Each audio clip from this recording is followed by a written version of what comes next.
శ్రీమద్ భగవద్గీతలో రెండవ అధ్యాయమైన సాంఖ్యయోగంలో మనం ఈరోజు 36వ శ్లోకానికి వచ్చామండి. 36వ శ్లోకం చదివేవాళ్ళ పేరు ఊరు.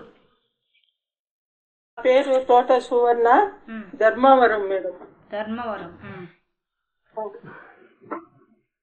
రెడీగా ఉన్నారా సువర్ణ గారు? Ready madam. అవాచ్యవాదాంశ్చ బహూన్ వదిష్యంతి తవాహితాః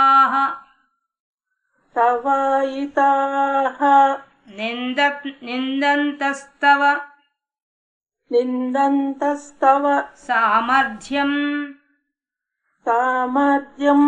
తతో దుఃఖతరం ను కిం.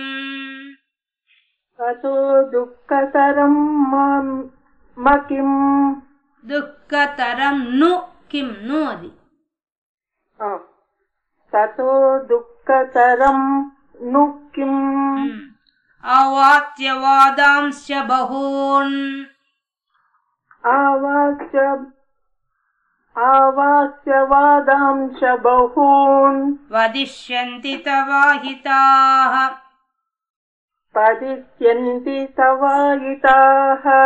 నిందంతస్తవ సామర్థ్యం తతో దుఃఖతరం ను కిం.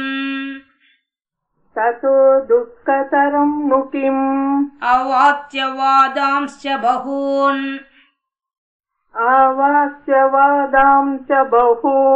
వదిష్యంతి తవాహితాః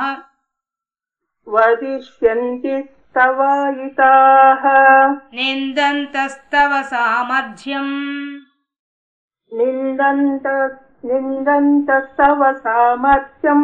తతో దుఃఖతరం ను కిం.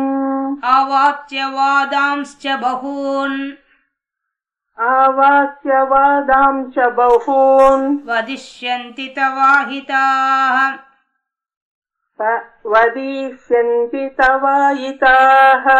నిందంతస్తవ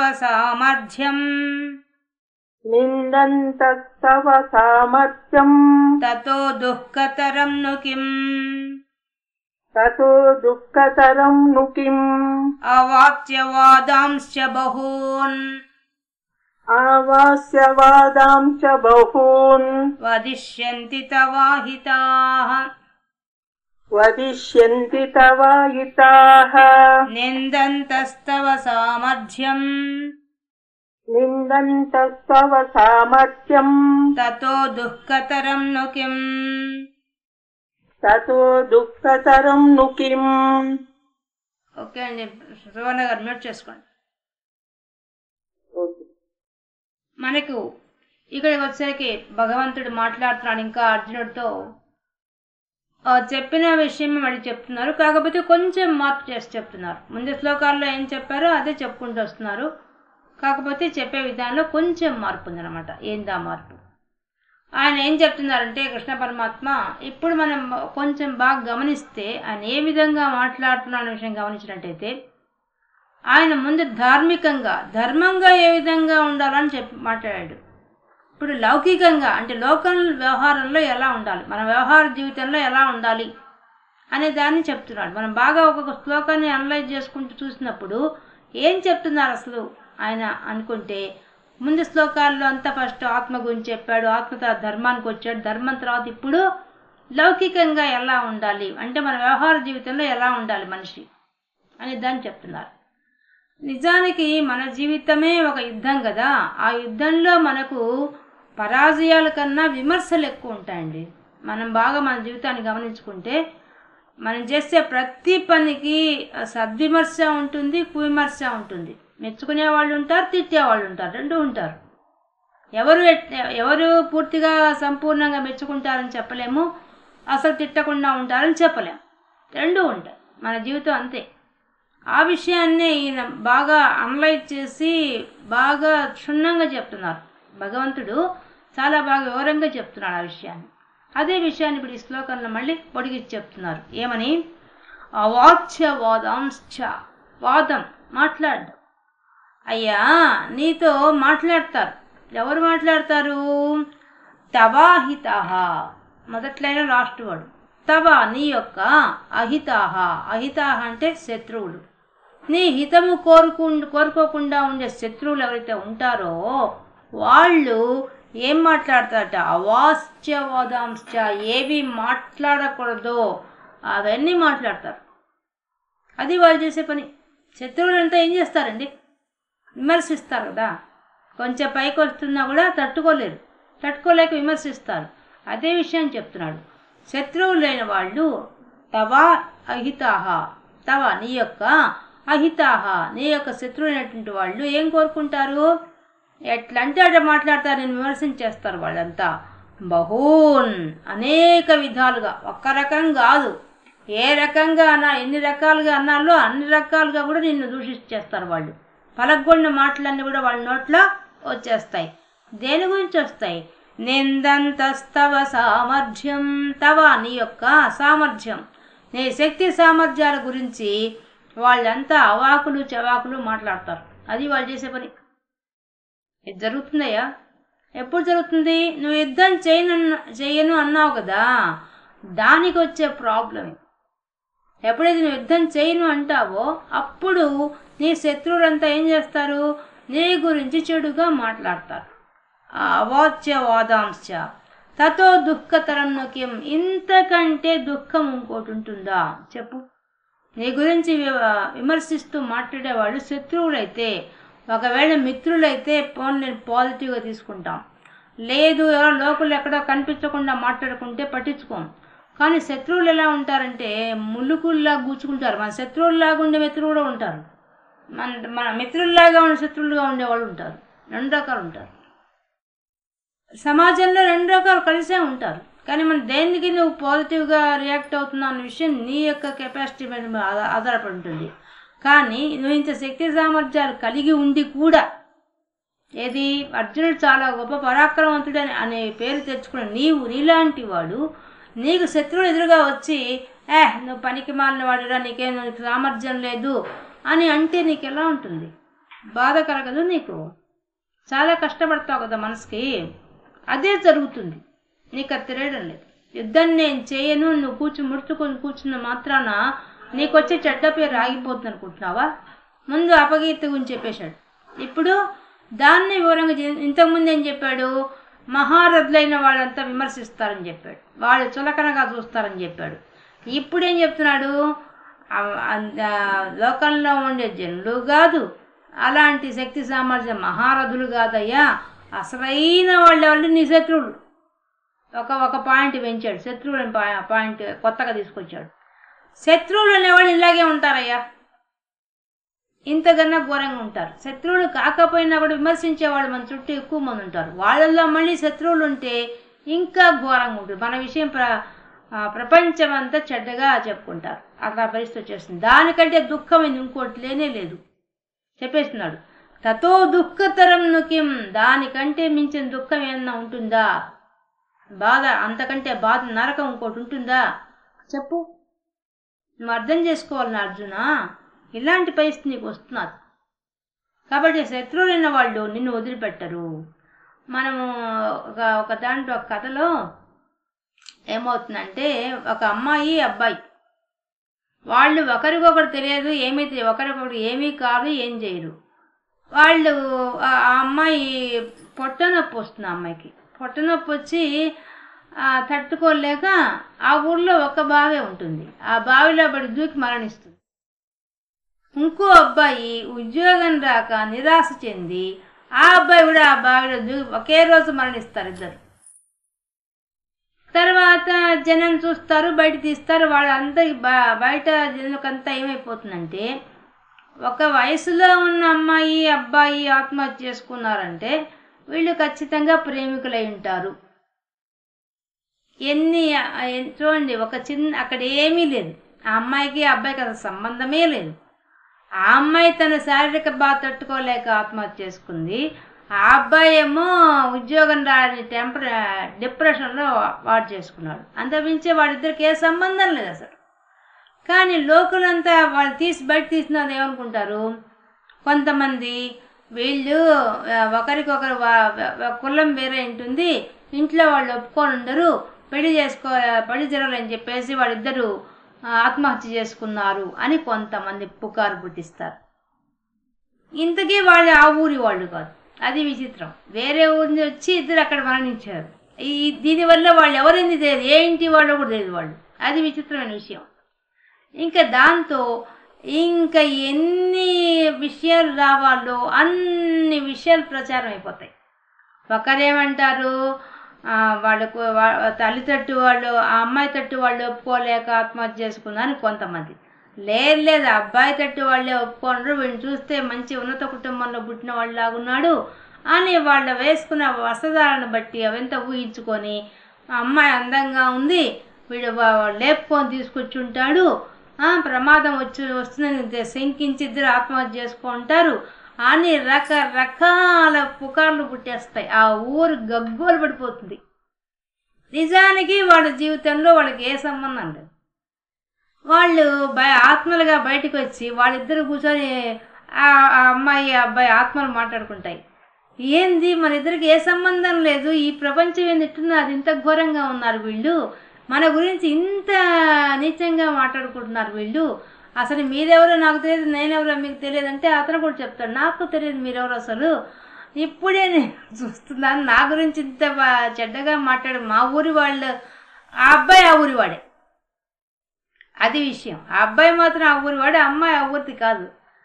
దాంతో ఇంకా పుకార్లు ఎక్కువైపోతాయి. నా ఊరి వాళ్ళే అండి, నన్ను ఇట్లా అనుకుంటున్నారు అంటే నాకు ఆశ్చర్యంగా ఉంది. అసలు నేను ఎట్లాంటి వాడిని అందరికీ తెలుసు మా ఊర్లో వాళ్ళకి, కానీ నా గురించి ఇంత నీచంగా మాట్లాడుకుంటారా అని అనిపిస్తుంది. పాపం ఆ అబ్బాయి అమ్మ నాన్న పట్టుకుని అందరు నిలదీస్తారు, ఎందుకు చేసుకున్నాడు ఆత్మహత్య చేసుకున్నంత పరిస్థితి ఎందుకు వచ్చింది అని అతన్ని పట్టుకుంటారు. పాపం వాళ్ళ అమ్మ నాన్న పట్టుకుంటారు. వాళ్ళు మాకు తెలియదు, ఆ అమ్మాయి ఎవరో మాకు తెలియని కూడా తెలియదు అంటారు. ఎన్ని చెప్పినా ఊళ్ళో వాళ్ళు ఎవరు ఒప్పుకోరు. పాపం అమ్మ నాన్న కూడా భ్రష్టు పెట్టిపోతారు వాళ్ళ వల్ల, ఆ అబ్బాయి మరణం వల్ల. ఆత్మగా ఉండే అబ్బాయి చూస్తూ అంటాడు, ఇదేంది ఇది, అసలు మా అమ్మ నాన్నకి ఏ సంబంధం లేదు, వాళ్ళని ఎందుకు హెరాజ్ చేస్తున్నారు వీళ్ళు ఊరంతా కలిసి అని చాలా బాధపడిపోతాడు. ఎన్ని జరుగుతాయో ఒక్క రోజు గడవడానికి ఆ ఊరు మొత్తం అట్టుడికి పోతుంది ఈ వార్త. ఎంత ఘోరంగా ఆ అమ్మాయి ఎవరో తెలియదు, ఎక్కడి నుంచి వచ్చిందో తెలియదు, ఏమీ తెలియదు వాళ్ళకి. అంచక్ర ఏమైనా చేసేస్తారు కానీ ఇంక ఇతని అబ్బాయి అమ్మ నాన్న మాత్రం వదిలిపెట్టరు. ఆ అమ్మాయి ఎవరు, ఎందుకు తీసుకొచ్చారు అన్నీ అడుగుతారు. ఎన్ని అడిగినా అప్పుడు ఇంకా ఈ పోలీస్ వ్యవస్థ లేదు, పల్లెటూరు విషయం, గ్రామ పంచాయతీ అదే చెప్తారు, మాకు తెలియదు మా పిల్లవాడు ఎందుకు మరణించాడో మాకు తెలియదు అసలు అని చెప్తారు. ఎన్ని చెప్పినా కూడా వాళ్ళు ఒప్పుకోరు, నీ అబ్బాయే ఆ అమ్మాయి మరణానికి కారణము అంటే మీరు కూడా ప్రోత్సహించినట్టేను అని వాళ్ళని హెరాజ్ చేస్తారు. వాళ్ళకి ఏ సంబంధం లేదు. ఇట్లాంటి లోకల్లో చాలా జరుగుతుంటాయండి. ఇంకా ముఖ్యమైన విషయం ఏం తెలుసా, ఏ సంబంధం లేని వాళ్ళు కూడా వచ్చి శత్రువులుగా మారి మనను విమర్శిస్తుంటారు. వాళ్ళకి అప్పుడే పరిచయం ఏంటాం, వాళ్ళ గురించి చెడుగా మాట్లాడేస్తుంటారు. వాళ్ళకి ఏదో ఒక ముక్క వినుంటారు చెవులో, దాన్ని పెద్ద చేసి చెప్పేస్తారు చిత్రంగా.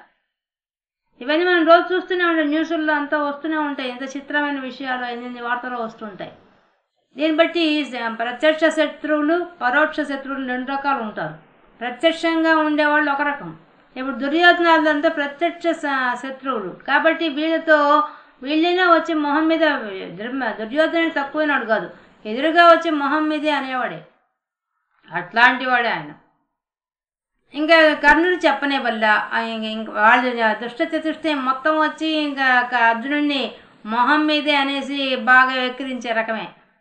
కాబట్టి చెప్తున్నాడు కృష్ణ భగవానుడు ఏమని, వాళ్ళు శత్రువులయ్యా, నీకు ఎదురుగా ఉండేవాళ్ళు, వాళ్ళు నిన్ను ఊరికే వదిలేస్తారనుకుంటున్నావా, నిన్ను వచ్చి చెప్తారు, బాగా ములుకుళ్ళు లాంటి మాటలతో గుచ్చుతారు. అందుకని నువ్వు అప్పుడు తట్టుకోగలుగుతావా, నీ వల్ల అవుతుందా చెప్పు అని బుజ్జగిస్తూ అడుగుతున్నాడు. శత్రువులు కూడా ముందు చులకనగా చూస్తారని చెప్పాడు. చులకనగా చూడడం కాదు అసలు జరిగేది, నిన్నొచ్చి మాటలు అంటారు, ఆ వాచ్యవాదాంశ, అనవసరమైన మాటలు అవి. అట్లాంటి అంటే వినడానికి కూడా పనికిరావు ఆ మాటలు, అంత భయంకరమైన తిట్లు తిడతారు నిన్ను. అదే జరగబోయేది. వాటిని భరిస్తావా? నీ వల్ల అవుతుందా? దానికంటే మరణం మేలు. వాళ్ళ దగ్గర మాటలు పడ్డాం కన్నా మరణం మేలయ్యా. దుఃఖతరం కిం, దాన్ని మించిన దుఃఖం ఇంకోటి ఉండదు. ఇప్పుడు మనమే గమనిస్తుంటామండి, ఏదో చిన్న విషయం జరిగితే దానికి పెద్ద చేసేసి వాళ్ళు మాట్లాడే శత్రువుల్లాగా ఉండవచ్చు మన ఇంటి ముందుకు వచ్చి కూర్చొని మాట్లాడతారు. ఎట్టంటే మన అసలు ఆ నోటికి హద్దు ఆపు ఉండదు. అలా మాట్లాడుతుంటే ఎంత బాధ ఉంటుంది. మనం కృష్ణ పరమాత్మనే చూసాం. ఆ శిశుపాలుడు ఏమన్నా ఉంది, మేనత్త కొడుకే మళ్ళీ ఆ శిశుపాలుడు. ఆయన గురికి అగ్రతాంబూలం ఇచ్చిన దానికి తట్టుకోలేక ఎన్ని మాటలు అన్నాడు ఆయన అనవసరంగా. అసలు ఏమన్నా ఆ శిశుపాలుడు కృష్ణుని పోషిస్తున్నాడా, ఏమన్నా చేస్తున్నాడా, ఏమన్నా సంబంధం ఉందా? ఆ సభలో కూర్చొని ఎన్ని తిట్లు తిట్టాడు భయంకరంగా. ఏమి సంబంధం లేదు అసలు. అసలు అతను వచ్చింది ఆ ఫంక్షన్ కోసం వచ్చాడు, రాష్ట్రీయ ఫంక్షన్ చూడడానికి వచ్చాడు. వచ్చినవాడు వచ్చినట్టుగా మర్యాద చేయించుకొని వెళ్ళిపోవాలా. అక్కడ అగ్రతాంబూలం ఎవరికి ఇస్తే ఈయనకి ఎందుకు అసలు? దాన్ని పట్టుకొని ఎంత రచ్చ చేస్తాడు, ఎన్ని మాటలు అంటాడు కృష్ణుని. అసలు వాళ్ళ అత్తకు చెప్తాడు, ఎప్పటికైనా నన్ను తిడతాడు, నన్ను ఎదిరించే రకం వీడిని చెప్తాడు. అంత తప్పుడేదాకా ఎదురు చూస్తాను, ఆ తర్వాత మాత్రం నేను శిక్షిస్తానని చెప్తాడు. ముందే చెప్తాడు వీడు ఎట్లాంటి వాడని చెప్తాడు. కాబట్టి 100 తప్పులు అయ్యేదాకా ఎదురు చూస్తాడు. ఇంకేం చేస్తాం, మా అత్తకు మాట ఇచ్చా అని చెప్పేసి 100 తప్పులు కాగానే అంతే చక్రాయుధం వేసి ఖండించి పారేస్తాడు.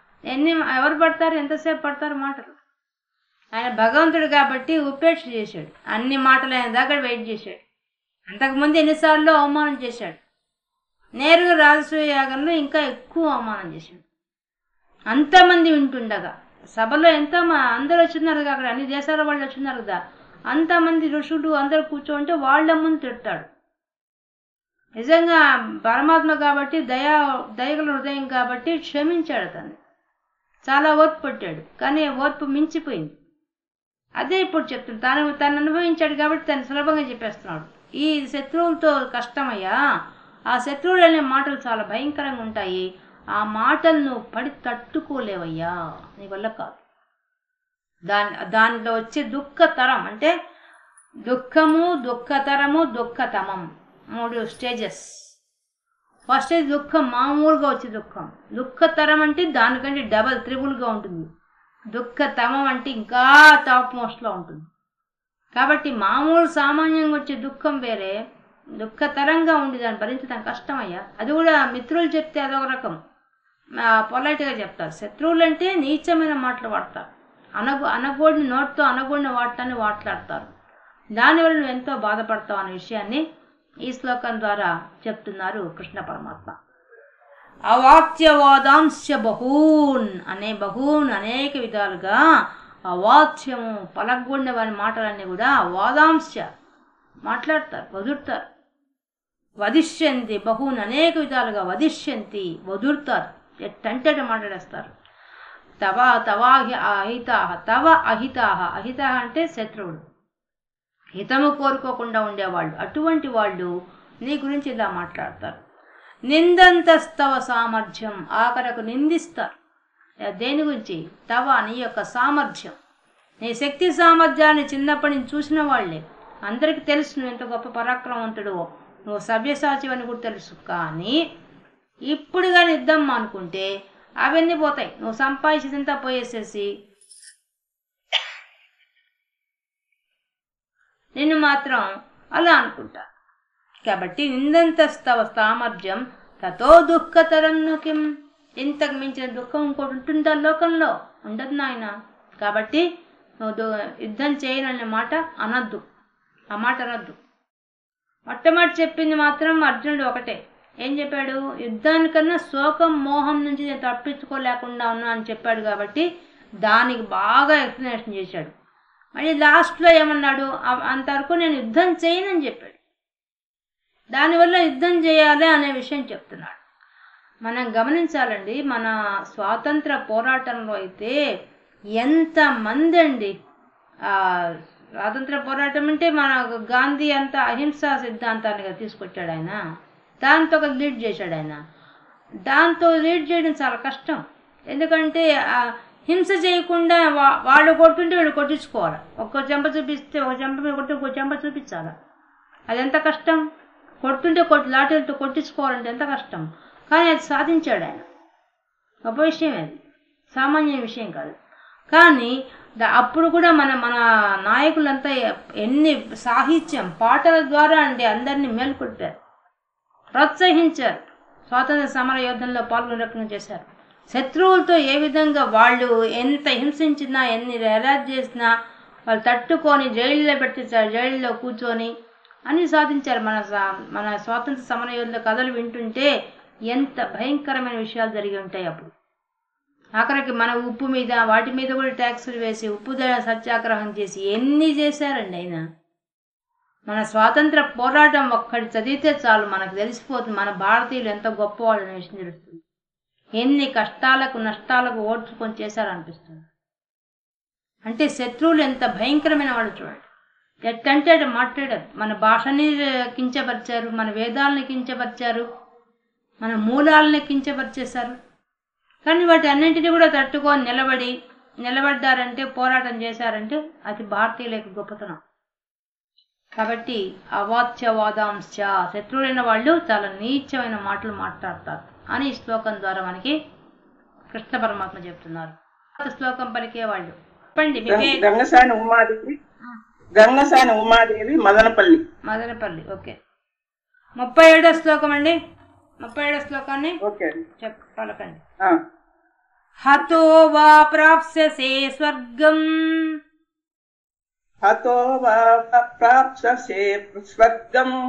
జిత్వా వా భోక్ష్యసే మహీం,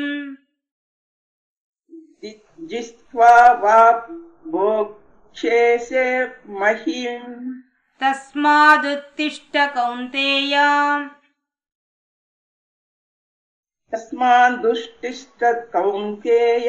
యుద్ధాయ కృతనిశ్చయః,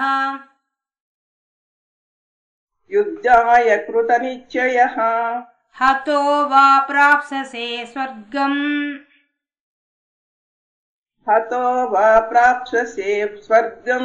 జిత్వా వా భోక్ష్యసే మహీం,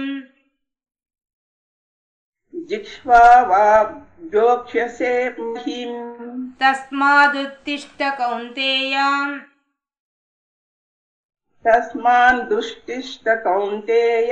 యుద్ధాయ కృతనిశ్చయః,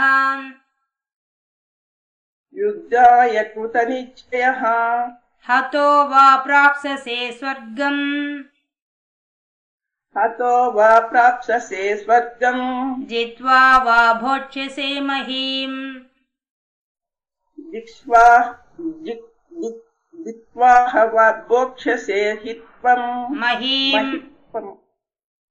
మహీం, తస్మాదుత్తిష్ట కౌంతేయ,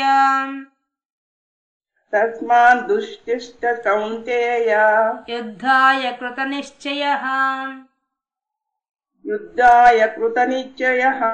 ఉమాదేవి గారు మ్యూట్ చేసుకోండి.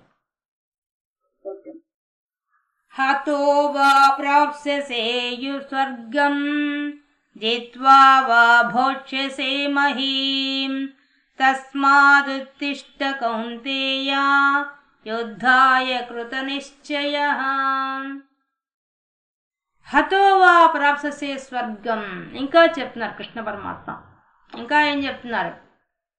ఓ అర్జున, కౌంతేయ పదం కౌంతేయ వేశారు. పదాలు అర్జునుని పిలిచాడు అంటే దాంట్లో వేరే అర్థం ఉందని అర్థం. కౌంతేయ కుంతి యొక్క కుమారుడా. కుంతి యొక్క కుమారుడు ఎందుకు పిలుస్తున్నారు ఇక్కడ? ఎందుకంటే కుంతి యొక్క గొప్పతనం చాలా గొప్పది. ఆమె యొక్క మానసిక స్థితి ఎటువంటిదంటే తన పిల్లలకు కష్టాలు వచ్చినా పర్వాలేదు కానీ ధర్మం నిలబడాలి అని కోరుకునే ఆమె. కాబట్టి అటువంటి తల్లికి బిడ్డగా పుట్టినవాడి నువ్వు. ఓ అర్జున, నువ్వెవరివి? ఎట్లాంటి తల్లికి పుట్టావు నువ్వు?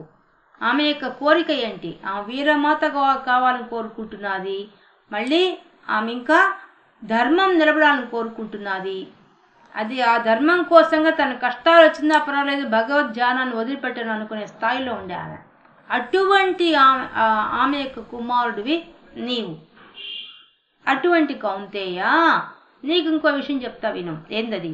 హతో వా ప్రాప్స్యసే స్వర్గం. హతోవ ఒకవేళ యుద్ధరంగంలో నువ్వు మరణించావి అనుకో, హతోవ మరణించావి అనుకో, ప్రాప్ససే స్వర్గం, నీకు స్వర్గం వచ్చేస్తుందయా. ఇంతకుముందు చెప్పింది మళ్ళీ చెప్తున్నాడు. ఒకవేళ యుద్ధం చేసి నువ్వు మరణించావా, వీర స్వర్గం పొందుతావు, అందులో సందేహం ఏం లేదుగా. జిత్వా వా భోక్షసే మహిం, ఓకే ఒకవేళ నువ్వే గెలిచి మరణించకుండా యుద్ధంలో గెలిచి, జిత్వా గెలిచి, ఈ యుద్ధరంగంలో నువ్వు గెలిచావనుకో, అప్పుడేమైపోతుంది, భోక్షసే మహిం, ఈ భూమండలంలో హాయిగా రాజువై భోగాలు అనుభవిస్తావు. ఏదైనా ఓకే కదా. ఎడ్దికి నీకు మరణం తప్పదు, నీ శరీరానికి మరణం ఎప్పటికైనా తప్పదు. అదేదో యుద్ధం చేసి నువ్వు మరణించావనుకో, నీకు స్వర్గం వస్తుంది. పోనీ మరణించకుండా బతికావే అనుకుందాం, బతికినా కూడా నీకేమొస్తుంది, ఈ భూమండలం గెలుస్తావు, గెలిస్తే నీకు రాజ్యం వస్తుంది, రాజ్యం వస్తే భోగం వస్తుంది. చూడు ఎంత సులభంగా ఉందో విషయం. ఇందాకేమన్నా యుద్ధం చేయనంటావా, ఎందుకు యుద్ధం చేయనంటున్నావు? యుద్ధం చేస్తే నీకు 2 లాభాలు ఉన్నాయి. మరణిస్తున్నా మంచిదే, స్వర్గాన్ని వీర స్వర్గం పొందుతావు. ఒకవేళ బతికిన ఈ భూమండలాన్ని నువ్వు రాజ్యం భోగాలు అనుభవిస్తావు, ఇంకేం కష్టం.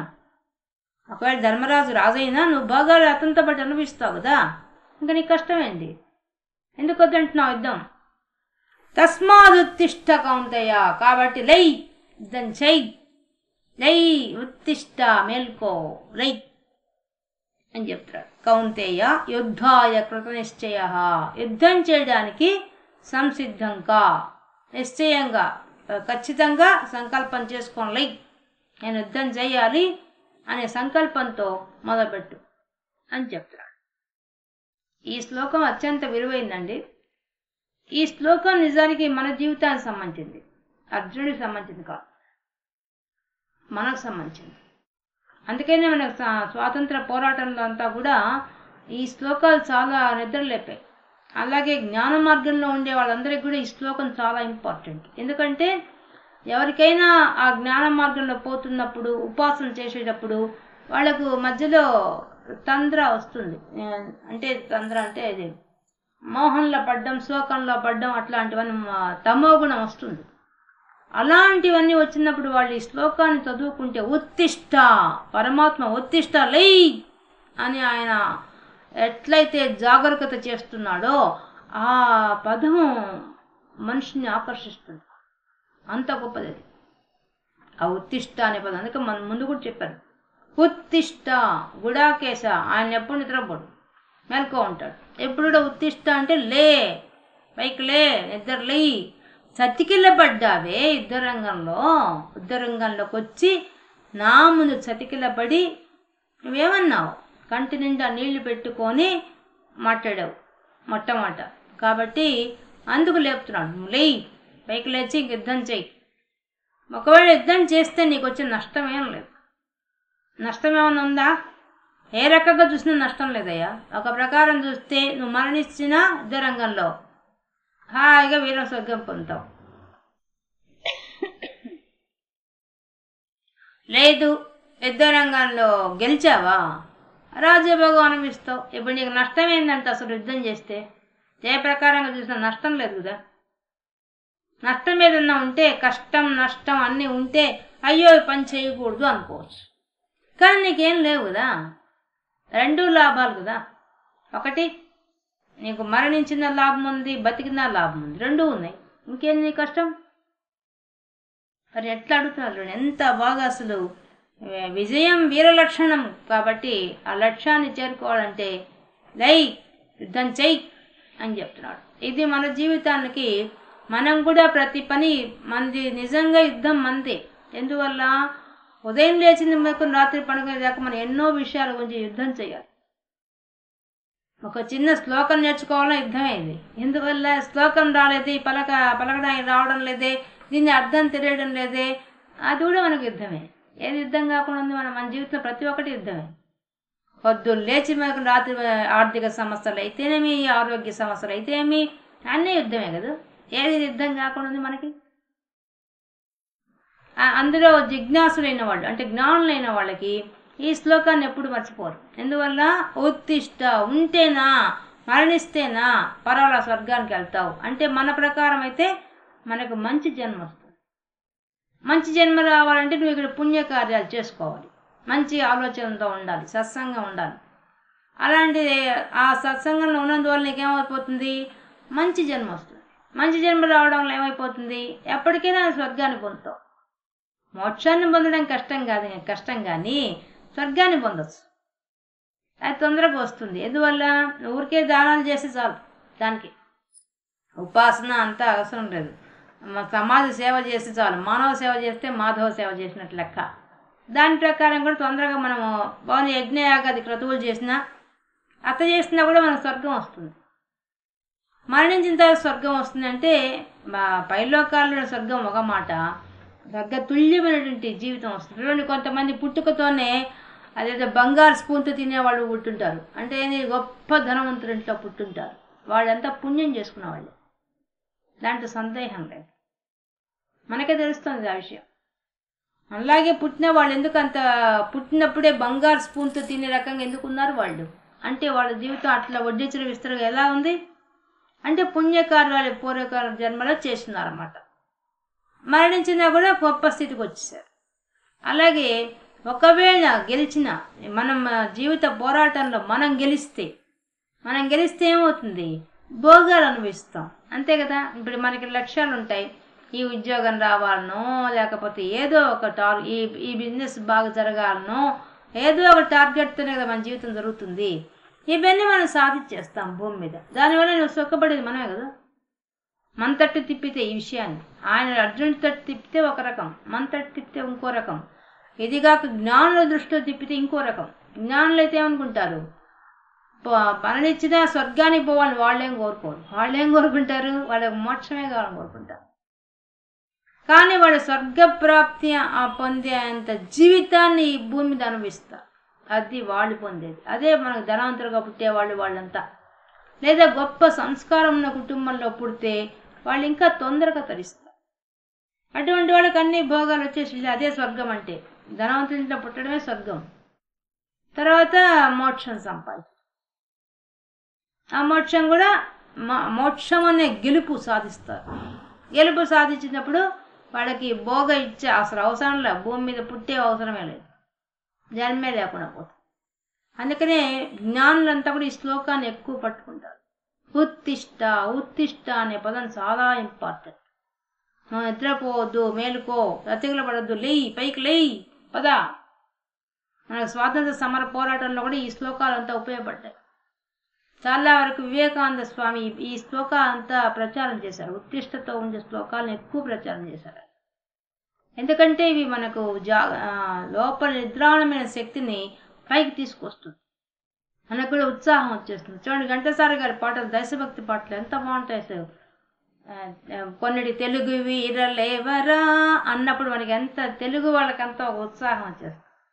సినిమా పాట అయినా కూడా మనకెంత అట్లా స్వాతంత్ర పోరాటంలో కూడా ఘంటసాల గారు చాలా మంచి పాటలు పాడారు. ఆ పాటల వల్ల అందరు ఉత్సాహంతో వచ్చేసింది. అప్పుడు వాళ్ళ పాటలే ఆయుధం, వాళ్ళకు నాటకాలు ఆయుధం.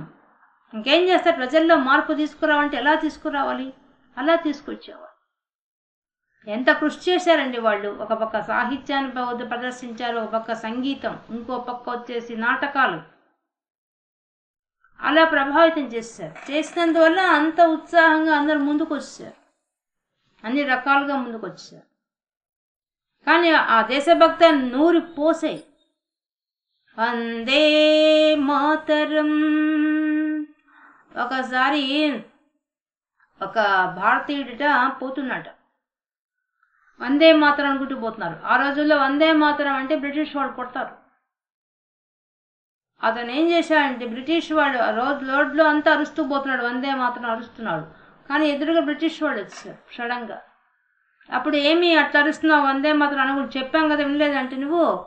వాడు చెప్తాడు, 100 ఏమాతరం అని అడుగుతున్నాను అని మాట మార్చాడు. 100 కాయలు ఎంత అని అడుగుతున్నాను అని చెప్పేశాడు అతను తెలివిగా. అప్పటికి తప్పించుకోవడానికి 100 ఏమాతరం ఏమాత్రం. మనం మాట్లాడతాం మామూలు భాష కదా అది, దాన్ని తెలియగా తెలుగు భాష వాడు మార్చేసాడు దాన్ని. అప్పుడు అతన్ని వదిలేసి వెళ్ళిపోయారు వాళ్ళు, బ్రిటిష్ వాళ్ళు. అట్లాంటి వాళ్ళు తెలివిగల వాళ్ళు మన భారతదేశంలో ఉన్నారండి. మనకి ఇంకా స్వతంత్ర పోరాటంలో ఒక్కొక్కళ్ళు వాళ్ళు చూపించిన త్యాగంలో అయితే ఎన్ని ఉంటాయో అసలు. ఈ జిమ్మిక్కులు ఇవంతా చాలా బాగా చేశారు వాళ్ళు, అంత గొప్పవాళ్ళు ఉన్నారు. కాబట్టి వాళ్ళకి ఆయుధంగా ఏం ఉపయోగపడింది? ఉత్తిష్ట అనే పదం ఉపయోగపడింది. కాబట్టి ఇక్కడ కూడా కృష్ణ పరమాత్మ ఏం చెప్తున్నాడు? తస్మాత్, అందువల్ల, ఉత్తిష్ట, లే, పైకి లై, కౌంతేయ, లై, యుద్ధాయ కృతనిశ్చయ, యుద్ధం చెయ్యి. యుద్ధం చేయకుండా మాత్రం కూర్చోవద్దు. చేతగాని వాళ్ళగా కూర్చోవద్దు, పిరికి వాళ్ళగా కూర్చోవద్దు. ముందు చెప్పినవన్నీ వర్తిస్తాయి దీనికి. పిరికి వాళ్ళగా కూర్చోవద్దు, చేతగాని వాళ్ళగా కూర్చోవద్దు, అసమర్థుడిలాగా కూర్చోవద్దు. అసలు నా ముందు పదానికి ముందు శ్లోకానికి అసమర్థుడిగా కూర్చోవద్దు, సమర్థవంతంగా కూర్చోవాలి. లే, పైకి లే. చూడండి ఈ యొక్క మాట ఎంత ఉత్సాహం ఇస్తుంది మనిషికి. లై, పైకి లై. ఏమవుతుంది? ఉంటే పోతాం, ఉంటే ఉంటాం, పోతే పోతాం. ఏంది దానికోసం ఏడ్చేది? ఉంటే పోతే ఒకవేళ స్వర్గం వస్తుందేమో, ఉంటే వీరు ఇది పరిపాలన చేస్తాము, అంతే కదా. సింపుల్గా చెప్పేశాడు. మన ఫ్రెండ్స్ కూడా చెప్తారు, ఏంది దీనికోసం ఏడవాలా, ఇంత చిన్న దానికోసంగా? ఉంటే ఉంటాం, పోతే పోతాం, పోరబ్బా, ఇది జీవితం ఇట్లే ఉంటుంది, ఇట్లా తీసుకోవాలి దాన్ని అని గొప్ప గొప్ప గొప్ప స్నేహితులు ఉండే వాళ్ళతో ఇట్టే మాట్లాడతాం. అప్పుడు మనకి ఉత్సాహం వచ్చేస్తుంది. నిజమే కదా అతను చెప్పింది. మనం ఎంతకాలం ఉంటాం భూమి మీద? ఉన్నంతలో మనం ఎందుకు దుఃఖపడాలి? ఉన్నంతకు సుఖంగా పోదాం, ఆనందంగా పోదాం అని నిర్ణయానికి వచ్చేస్తారు. ఇప్పుడు చాలామంది సమస్యల చుట్టూ ఉన్నప్పుడు ఆ చీకటిని తిట్టుకుంటూ కూర్చుంటారు. దాంట్లోంచి బయటికి రావాలని అనుకోరు. దాన్ని తిట్టుకుంటూ కూర్చునే బదులు దాన్ని డైవర్ట్ చేసి ఇంకో రకంగా మార్చుకుంటే వాళ్ళలో ఉన్న గొప్ప శక్తి బయటకు వస్తుంది. కానీ అలా చేయరు. ఇప్పుడు చూడు, అర్జునుడికి అన్ని చేత రాకనా, అన్ని వచ్చి కూడా యుద్ధం చేసే కెపాసిటీ ఉండి కూడా నేనేం చేయలేను, కూలబడిపోయాడు రథంలో విచిత్రంగా. అందుకనే ఉత్తిష్ట, లే, పైకి లే, సతికిల పడ్డావింది, లే అని చెప్తున్నాడు కృష్ణ పరమాత్మ. అంటే దిక్కుదోచుతుందా? తనకు వచ్చిన ఆలోచన, మానసికమైన రోగాల ఆలోచన వల్ల ఆయనకేం దిక్కుదోస్తుంది. దానివల్ల శక్తి తగ్గిపోయింది. తనకెంతో సామర్థ్యం ఉందనే విషయం మర్చిపోయాడు. మర్చిపోయేందువరకు గుర్తు చేస్తున్నాడు. ఎందుకు ఏడుస్తున్నావు నువ్వు? ఎందుకు చతికిల పడ్డావు? ఉత్తిష్ట, పైకి లై, పా, యుద్ధం చెయ్యి. యుద్ధాయ కృతనిశ్చయ, నిశ్చయం చేసుకుని యుద్ధం చెయ్యి నువ్వు, అంతే తప్ప ఇట్లా చేయకూడదు అని ధైర్యం చెప్తాడు. ధైర్యం చెప్తున్నాడు అంటే మనకు కూడా చెప్తున్నారు. మనకు కూడా కామ, క్రోధ, లోభ, మోహ, మదమాశ్చర్యంలో అటువంటి వాటితో యుద్ధం రోజు మనం చేస్తుంటాం. వీటిని జయించడం చాలా కష్టం. బయట సమాజంలో ఇవి ఎక్కువగా ఉన్నాయి, విలయతాండవం చేస్తున్నాయి. ఇప్పుడైతే మరి దేన్ని ఎదిరిస్తాం చెప్పండి? ఎవరి నోరు మూయిస్తాం? వాటన్నింటినీ మనం పొలైట్గా, ఇప్పుడు ఏంటంటే అంటుంటారు చూడండి, ముళ్ళ చెట్టు మీద వస్త్రం వేసాము, ఆ వస్త్రాన్ని మెల్లగా ఆ ముళ్ళు గుచ్చుకోకుండా వస్త్రం చిరగకుండా తీసుకోవాలి. మన బతుకులంతా ఇట్లున్నాయి. ఇప్పుడు పెద్ద ముళ్ళ కంప మీద పోయి మంచి చీర పడింది, ఆ ముళ్ళగా చినిగిపోకుండా జాగ్రత్తగా తీసుకోవాలి. అట్లాంటి పరిస్థితులు. ధర్మం కన్నా అధర్మం ఎక్కువగా ఉంది. మరి ఏం చేస్తాం? అప్పుడు చాలా జాగ్రత్తగా నడుచుకోవాల్సి వస్తుంది. అదే ఇప్పుడు చెప్తున్నాడు ఆయన పరమాత్మ. కాబట్టి ఉత్తిష్ట, పైకి లే, యుద్ధం చెయ్యి.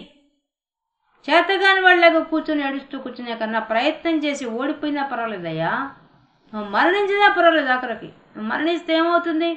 స్వర్గానికి పోతావు, అంతే కదా. నష్టమేముంది అక్కడ? చెయ్యి, యుద్ధం చెయ్యి అని ఎంత బాగా అడుగుతున్నాడు. ఒక్కొక్క పదంలో ఎంత ఉత్సాహం కలిగించే మాట చెప్తున్నాడు ఆయన. అంటే ఒక పక్క ఆశ చూపిస్తున్నాడు, చూసి జీవితం మీద ఆశ. చూడండి, మనకు సమస్యలు వచ్చినప్పుడు మనకు జీవితం మీద విరక్తి కలుగుతుంది. అది కూడా ఏం తెలుసా? షార్ట్ టెంపర్ ఎక్కువ ఉండే వాళ్ళైతే ఆత్మహత్య దాకా వెళ్ళిపోతారు. కొంచెం కూడా ప్రశాంతంగా ఆలోచించలేని దౌర్భాగ్యులంతా కూడా వాళ్ళ జీవితాన్ని సమాప్తం చేసుకుంటారు. బాగా ఆలోచించగల కెపాసిటీ ఉన్నవాడైతే ఈ సమస్య ఇది ఇలాగే ఉండదు, వెళ్ళిపోతుంది, ఎప్పటికీ ఇట్లే ఉండదు అనే ఆలోచన వస్తుంది. అప్పుడు వాళ్ళు ప్రశాంతంగా జీవిస్తారు. అలా అనుకోం కదా, మన సమస్యల్లో ఊబిలో ఉన్నట్టుగా అయిపోయి ఇవి శాస్త్రం ఉంటాయి అన్నట్టుగా ఉంటాం. కానీ కాలం మారుతూ ఉంటే అవి మారిపోతుంటాయి. కాకపోతే ఆ కాలంలో మనం వెయిట్ చేయాలి, ఓర్పుతో చూడాలి. అందుకనే ముందే చెప్పేశాడు తితిక్ష, ఓర్పు ఉండాలి. ముందే చెప్పేశాడు కృష్ణ పరమాత్మ. దేనికైనా ఓర్పు ఉండాలి. అది లేదంటే ఓర్చుకోకపోతే నష్టపోయేది నువ్వు ఒక్కడివే అనే విషయాన్ని స్పష్టంగా చెప్తున్నాడు. కాబట్టి హతోవా ప్రాప్ససే స్వర్గం. హతోవా, ఒకవేళ నువ్వు మరణించినట్టయితే యుద్ధరంగంలో నష్టమేం లేదు, నీకు స్వర్గం వస్తుంది.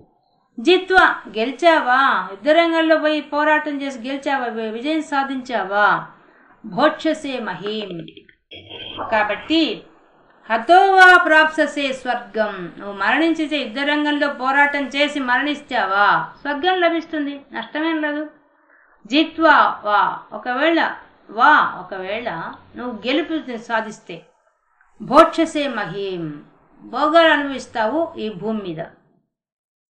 కాబట్టి తస్మాత్, అందువల్ల ఉత్తిష్ట, లై, పైకి లై, కౌంతేయ, ఓ కుంతి కుమారుడా, ఓ అర్జున, లై, యుద్ధాయ, యుద్ధం చేయడం కోసంగా, కృతనిశ్చయ, ఖచ్చితంగా చెయ్యాలి అనే సంకల్పంతో లే పైకి.